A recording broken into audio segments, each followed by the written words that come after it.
In the quiet village of Liwonde, where the winds whispered ancient secrets and the acacia trees stood like silent guards, Simba and his wife Zari carried a sorrow so deep it echoed through their souls. For 8 years they had waited, hoping that the gift of a child would come to them. They had tried everything: prayers to the gods, offerings at the sacred river, and even consulting with the village's wisest healer. But all in vain. At first, the villagers had shown them kindness, offering words of sympathy and support. "It will happen in time," they would say, gently patting Zari's hand. But as the years stretched on, hope began to fade and sympathy turned to pity. "You must be doing something wrong," the women would whisper as Zari passed by, their voices dripping with judgment. "A woman who cannot bear fruit is like dry land. Nothing can grow, nothing can bloom." The elders muttered their disapproval, casting glances that cut deeper than the harshest words. Simba, ever protective of his wife, tried to shield her from the cruel whispers, but the weight of the village's expectations pressed heavily on his heart. It wasn't just Zari who was looked down upon. The villagers had begun to question Simba's manhood. His own family had started to whisper among themselves, wondering if he too had somehow failed. But the hardest blow came from Mama Nandi, Simba's own mother, who harbored an unspoken disdain for Zari. One evening, as Zari carried water from the river, Mama Nandi stood by the gate, her eyes narrowed.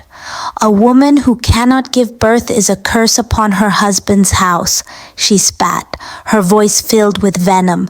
"You are a disgrace to this family, Zari." The words stung more than she could bear. Her legs wobbled, but she did not cry. Instead, she merely nodded and continued her walk back to the house, her heart heavy with sorrow. The ridicule was unbearable, and though Simba loved Zari with all his heart, the pressure from his family became too much. The village's whispers grew louder, and his mother's constant taunting wore him down. Unable to face the shame any longer, Simba made the heart-wrenching decision to take a second wife, Nora, in the hope that she would give him the child his family demanded. Nora was beautiful, and her youth seemed to bring hope to Simba's fractured heart. But even after 3 years, there was no child. Still, Mama Nandi's expectations weighed heavily on Simba, and the cold disapproval from the village only worsened with time. In desperation, Mama Nandi devised a plan, one born of bitterness and regret. One moonless night, she summoned Simba's younger brother, Useni, to her side. "You must do what your brother cannot," she told him, her voice low and urgent. "Sleep with them both. Bring me a grandchild before I die." Useni hesitated, his heart heavy with the burden of the task his mother had placed upon him. But after much pleading, he reluctantly agreed. Months passed, yet still no child came. The villagers whispered more than ever, and the shame hung thick in the air like a fog that could not be cleared. Zari, feeling her womanhood and worth slowly crumble away, turned to Nora for comfort. They shared their pain, their frustration, their shared despair. But the answers they sought remained elusive. Then, on a day like any other, an old village healer, Gogo Malaika, came to their home. She was bent with age, her hair as white as the clouds above, and her eyes were filled with the wisdom of generations. Her arrival was an omen, though none could have known it at the time. Gogo Malaika entered the home, her presence commanding a stillness that enveloped the room. "This house is not cursed by God," she said softly, her voice a mere whisper above the crackling of the fire, "but by a spirit of vengeance." A chilling silence fell over the room. Mama Nandi's face drained of color. Her hands trembled, and her gaze darted nervously between Gogo Malaika and the others. "What do you mean?" she asked, her voice trembling despite herself. Threw a handful of white powder into the fire, and the flames erupted into a twisting, spiraling dance.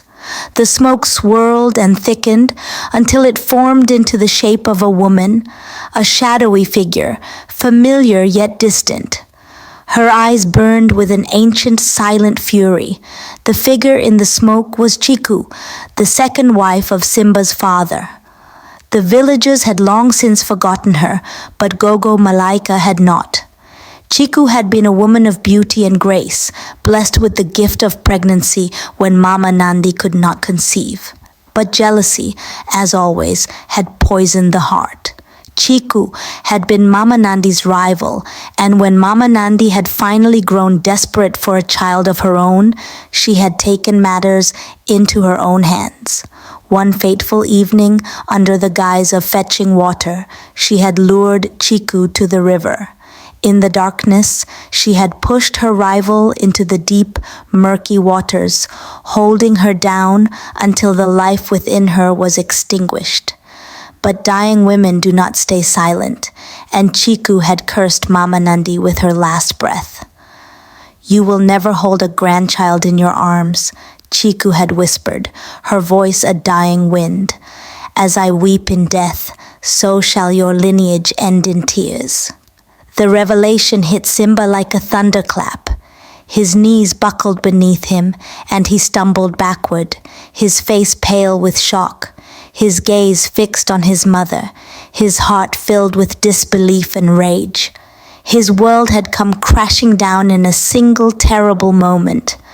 Zari and Nora stood, their pain now having found meaning. They could no longer remain in that cursed house, a place where not only their dreams but their very futures had been shattered. They turned toward the door, their spirits heavy, but determined to leave behind the poison that had corrupted everything they had known. Mama Nandi let out a wail so primal, so filled with the raw agony of lost hopes that even the ancestors must have shuddered. Simba fell to his knees, the weight of his bloodline's doom pressing down upon him. No child would ever be born from his seed. His lineage was doomed to end in silence, and the house he had called home was forever cursed. And far, far beyond the village, in the silent depths of the river, Chiku's spirit finally found peace. She smiled, her vengeance complete, as the currents whispered her name.